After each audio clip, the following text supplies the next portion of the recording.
that it has that value, then they're willing to rise to that level. But if they don't see it, then you will find resistance. In my case, the biggest challenge I have is having them overcome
Sorry, are we ready to start, Nagla? Great.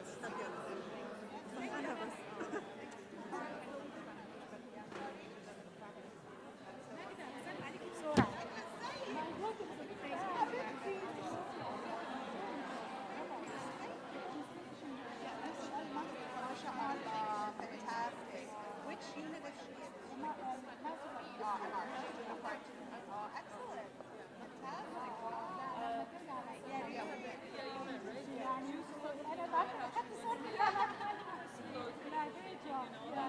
Yeah, I've been working on that, and I've got a project that I want to develop.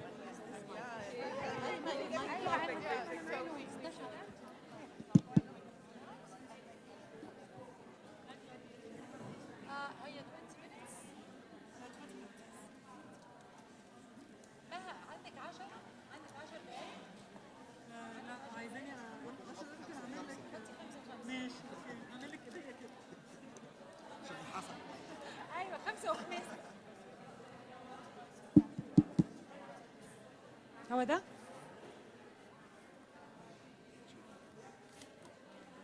أنا بس عايزة حاجة أسند عليها شوي.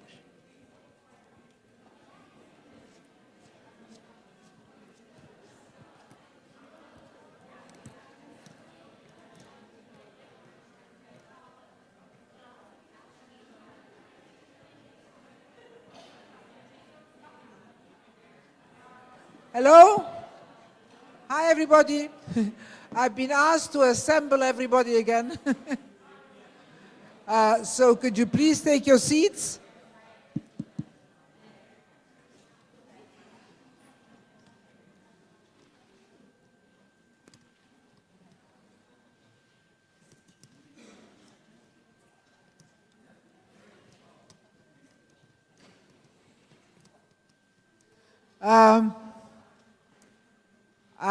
I am now have the privilege of introducing our AUC speaker, our keynote, another keynote, Dr. Nagla Rizk. We go a long way back, and I still remember her when she was an assistant professor. And as you're going to see, there's been a lot happening in the last 15 years with Nagla. Dr. Nagla Rizk is a professor of economics and the founding director of the Access to Knowledge for Development Center at the American University in Cairo. Her research is the economics of knowledge, technology and human development with a focus on digital platforms, entrepreneurship, intellectual property, and business models in the digital economy. She is faculty associate at Harvard's Berkman Klein Center for Internet and Society, affiliated fellow of Yale Law School's Information Society Project, and affiliated faculty at Harvard Law School's copyright course. She is also member of the executive committee of the International Economic Association, associate member of the University of Ottawa's Center for Law, Technology and Society, and co-director of the Open African Innovation Research, Technology and Society, and co-director of the, that's it. At AUC, she served as Associate Dean for Graduate Studies and Research at the School of Business and Chair of the Economics Department. She taught at Columbia University, Yale Law School, and the University of Toronto, and was hosted as Distinguished Visiting Research Scholar at the University of Ottawa Law School. She's the recipient of the AUC Distinguished Alumni Award. Now you know why. So I am very proud of you. Thank you And it's so really much. an honor to have you with us. Thank you so much, thank Aziza. you. I'm really humbled to be here. It's always a privilege to be working with CLT, and thank you all for staying. I have an added challenge to be practically the last speaker, so I'm going to do everything I can to keep you awake and not stand between you and the closing remarks. I'm really, really honored to be here. Thank you again for the invitation. I'm very pleased to be joined also by the distinguished speakers. I'm very impressed by what everyone else is doing. It's really, really impressive. So I must say that I'm also a beneficiary of CLT services ever since you started the 15 years, and I'm very proud to have done work with CLT. I remember Paul's self-introduction. My Twitter bio is, I don't like the box. So I usually like to think outside the box. I have used music in my statistics courses to explain probability. I have used scenes from movies with the teaching with the core curriculum. So I would love to take this opportunity to share with you a little bit about my experience within our research. Maha asked me to speak a little bit to the area of research that I work in and how it relates to teaching. So I will do everything I can to share this with you. At the Access to Knowledge for Development Center, we work on the role of knowledge technology in promoting human development under the umbrella of openness, peer collaboration, and questioning actually mainstream and bringing alternative thinking, alternative business models, alternative models of intellectual property. So we cover areas all the way from open data, media platforms, mobile telephony, software, innovation, music, peer collaboration, digital entrepreneurship, informal economies, artificial intelligence, and inclusion. So at the center, I work with a wonderful team of young researchers. It is interdisciplinary research, and we try to provide also a voice of the developing of the global south, of this part of the world, to the global platforms, the global landscape of debates on data, technology, knowledge, and development. So to give you an example, it is very important to think of the context. So for example, usually people think of creative industries of the music industry, and when people think of the issues that are happening, people think of piracy, breaching intellectual property. So the perspective, the mainstream perspective is usually a policing perspective.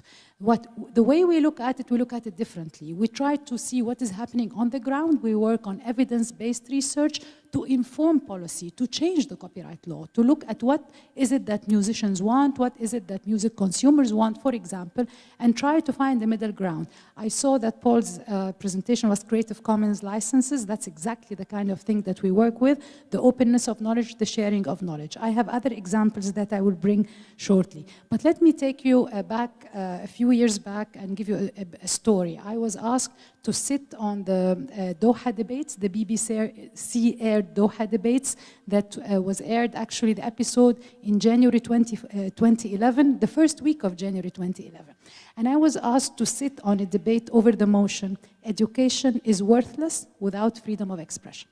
And being an advocate of freedom of expression, I was expected to defend this motion. Education is worthless without freedom of expression, but I actually sat against the motion. I said, education is never worthless. Without freedom of expression, education can be worthless, but never worthless. Indeed, if you turn the argument around, freedom can be homegrown, and education will make you question, think, and no matter what the environment surrounding it, it is about the learning. And this is a key word that I would like to start my presentation about. It is about the learning. And I'm here sitting with, I can't preach to the choir. I'm sure we're all believers in the role of education. But it is really about learning, and learning outside, beyond the classroom, learning, lifelong learning, and sometimes, and some of my colleagues do not like this, learning beyond the textbook. I stopped assigning textbooks in my courses. I mean, students, the world today is full of sources of knowledge and information, and students need to be subjected to all of this. So it's from this lifelong learning that I wish to start speaking. It is really the question of learning. Students now are subjected to an endless flow of information, knowledge all over the place. And there is a need for screening this, of course. And that's our duty as teachers. We are facilitators. And a few years back, I also belonged to the generation where we studied from textbooks and articles, and that was fine, and that was important. But there is more now, and it is an opportunity for us to benefit from this opportunity.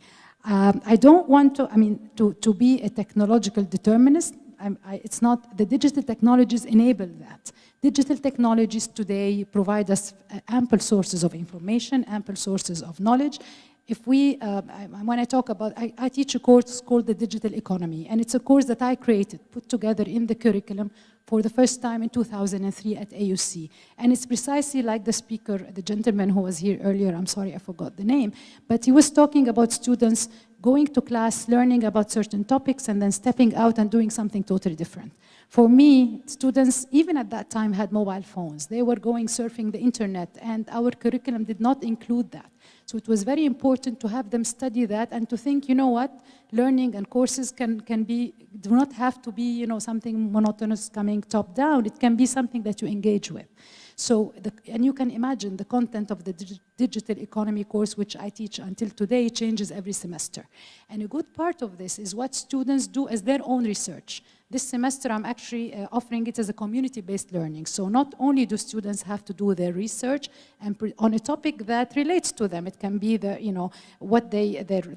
data for development. It can be their mobile telephones. It can be the social media. And now I'm actually inviting them to join our field work and activities in the field within the Access to Knowledge Center. So this semester, one of our projects is about the sharing economy, a gender through the gender lens. And we are undertaking focus groups with the women drivers of Uber, Karim, and others, and undertaking interviews, and they will sit in on those, and they will write about that. So not only are they doing their mini project presenting their activity, but they will actually sit in actual field work that is taking place and report on it. They will also attend, we have an event on blockchain technology with Internet Masr next week, and I am asking them to sit and write a reflection paper. So just to give an idea that yes, we are studying seminal articles on the digital economy, and yes, this is important, and hardcore literature in economics, but in addition to those articles, students are engaging with learning that will stay beyond the course. And I tell them, this is what you will remember. So this is important. So the digital technologies enable us to offer them material, but also offer them an opportunity to engage together, to communicate and discuss. And at the same time, we need to be aware that technology is not a panacea. It is not an end in itself. It is a means towards an end. What we should not do, I think, is offer a set of material through a digital platform and just send it to them and that's it. This is what we should not do. The idea of being engaged, especially today when students' attention span is becoming shorter with all the distractions around us, the challenge is how can we engage them in learning that will continue beyond the classroom. And this is one way of doing it, is if they go down on the ground and see what's happening around them and engage in discussions with other partners. One of the the issue is there is always a challenge and there is a downside and caveat because technology offers opportunities for the opposite direction. For example, in the area, again, of research, there is an opportunity, more opportunities for plagiarism, right? Again, if we go to the creative industries and we talk about intellectual property issues, there is a chance for illegal copying, etc. So there is a challenge for the technology. In the digital economy, technologies digital technologies do offer opportunities for small players. There is certainly a trend towards horizontal platform, peer collaboration, new business models, new businesses for small players once there is the barriers to entry have gone down. But there is also a challenge of hierarchies, really perpetuating hierarchies, continuing as they are, and a downside that there will be losers at the end. There are always winners and losers. And the challenge is how can we use these technologies, be conscious of these challenges and use these technologies to turn things around in order to benefit the small players and use it for better teaching and learning experiences. So this brings me to the access to knowledge paradigm. This is what really encouraged me to create this center with the support of AUC administrations and wonderful people that I've been working with. Is the idea of the access to knowledge is about openness to different sources of knowledge and information, but also active participation. It is not about passive access. It's about active participation in the pool of knowledge and in contributing to technologies. So in that sense, for example, one of the areas that we study is software, and I have a nice story of success. When we started this research with my colleague Sharif Al-Qassas from computer science, we were the first to study, to write academic research on the economics of open source software in Egypt. It was undertaken in other countries of the global south, and we raised the flag that there are new opportunities, again, for small companies that are built on openness of knowledge, on open source software, and these companies were not getting their fair share of support in the sort of the bigger ecosystem in the Egyptian market. Eventually, we created a civil society group, and eventually the government was convinced, and I was asked to write a strategy for adoption of open source technology in Egypt. It took a good 2 to 3 years of advocacy with the ministry, but this is a story of success of research on openness that provides an alternative to small companies. It is a market opportunity that was overlooked because of mainstream thinking. Mainstream was thinking, proprietary models, large companies, without an opportunity for the small player. So in that sense, we have undertaken research in the music industry, in media, in other areas where we try to find an alternative. And I guess to take that back to teaching is encouraging students to think outside the box, to question the mainstream. Another example is one of the projects we're involved in Africa looks at measurement of innovation. And this is a theme that I am leading in the network. When we look at the global innovation measures, you'll find Africa, Egypt, and quite often most countries of the developing world at the tail of the innovation metrics. And this goes back to the metrics, what Paul talked about, measurements and metrics. We should start questioning, what are we measuring? Does this mean that Africa and the rest of the world are not innovators? We need to question those measures. And this is a theme that I am leading. So basically what we're doing is we're flipping the argument, which is what we always encourage students to do. We flip the argument and start redefining those metrics. We look at what's happening on the ground through evidence-based, rigorous evidence-based research, and we have plenty of it with my wonderful colleagues at the African Network. And now we're going back to say we need to modify those metrics, and guess what? We have the interest of the global, the World Intellectual Property Organization and global scholarship. So the lesson learned here is how can we influence global scholarship through adopting a paradigm of openness and participation in knowledge creation, not just being passive receivers and accepting what comes our way as researchers, as students, because students are involved in this research. And we can go and impact global scholarship and impact global debates, the landscape, global debates on issues related to knowledge, technology, and development in a way that provides the stance of the Global South from a better lens, from a better perspective. So at the heart of the A2K paradigm is a belief in the role of knowledge and technology as a cornerstone of human development in its widest sense. Development as freedom, as dignity, as self-esteem. Now, of course, there are challenges. There will always be challenges. The challenges could be political, freedom of expression. They could be economic challenges. They could be technical. Sometimes knowledge is not easily accessible.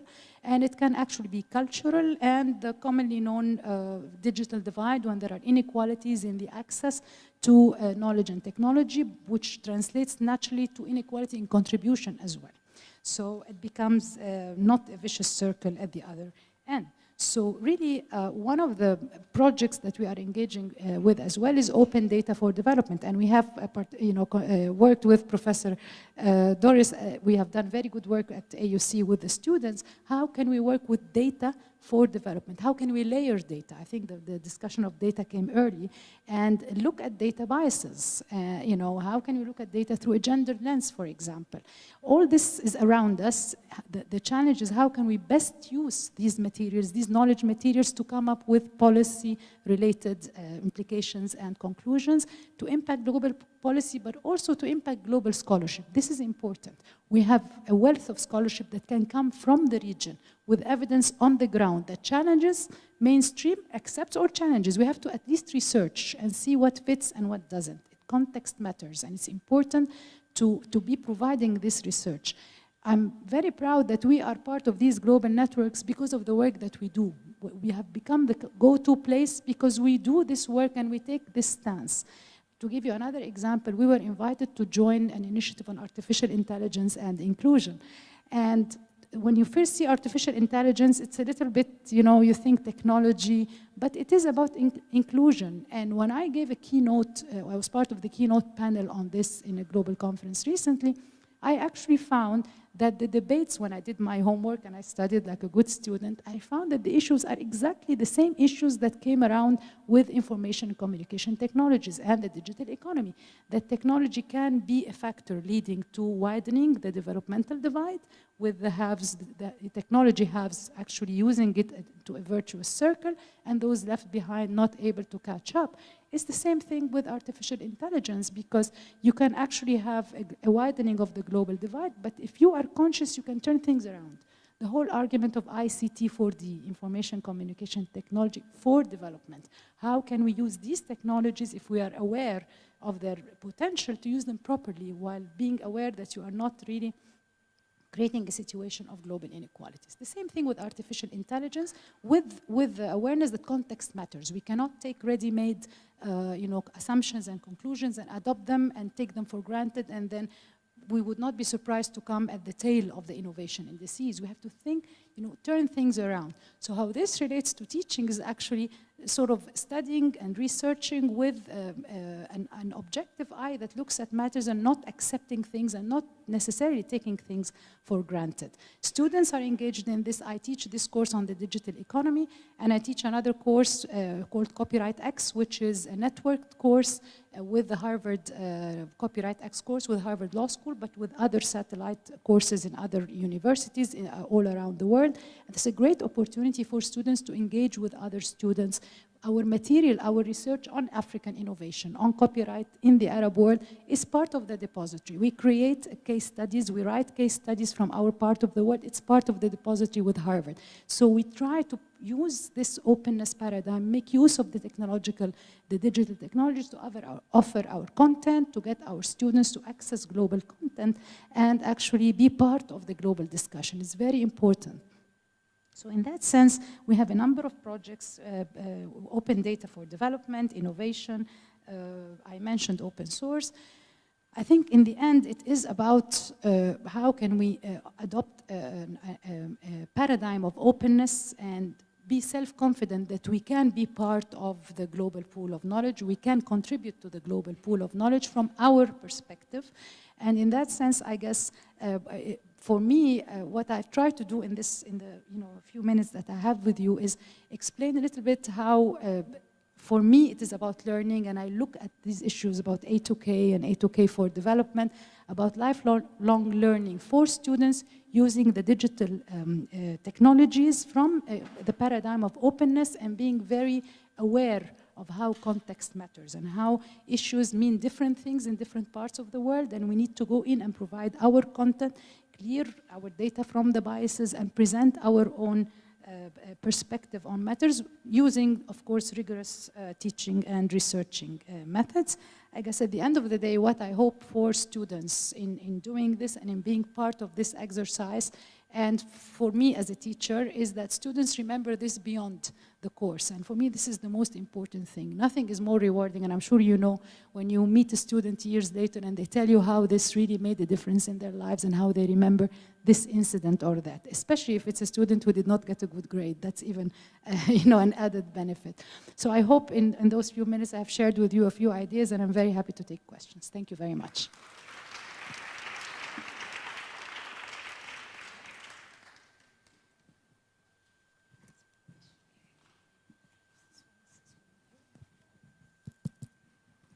Do we have any questions from the audience? Yes, Doris?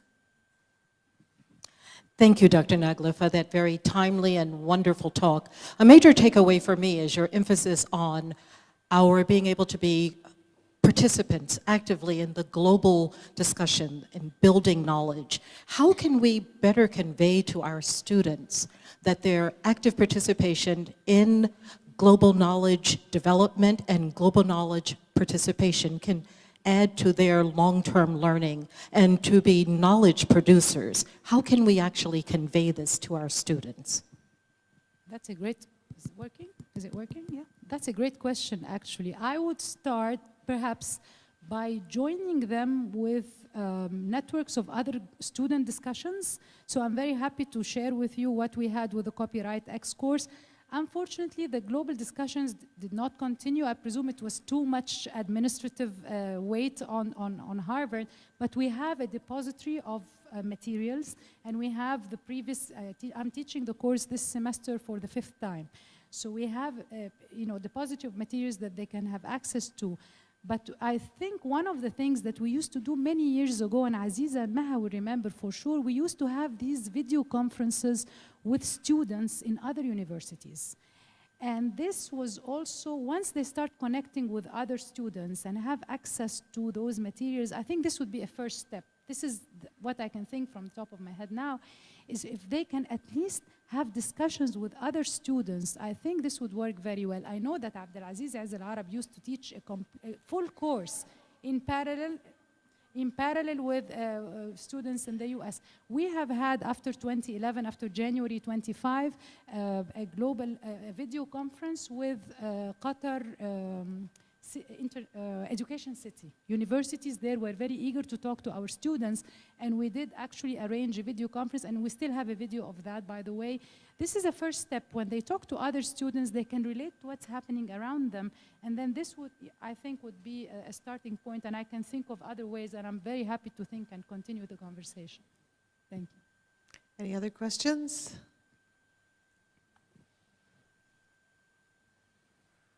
Okay, I guess, all right. All right, so thank you, Nagla, very much. Thank you. For your time, and I know you're very busy. So thank you very, very much.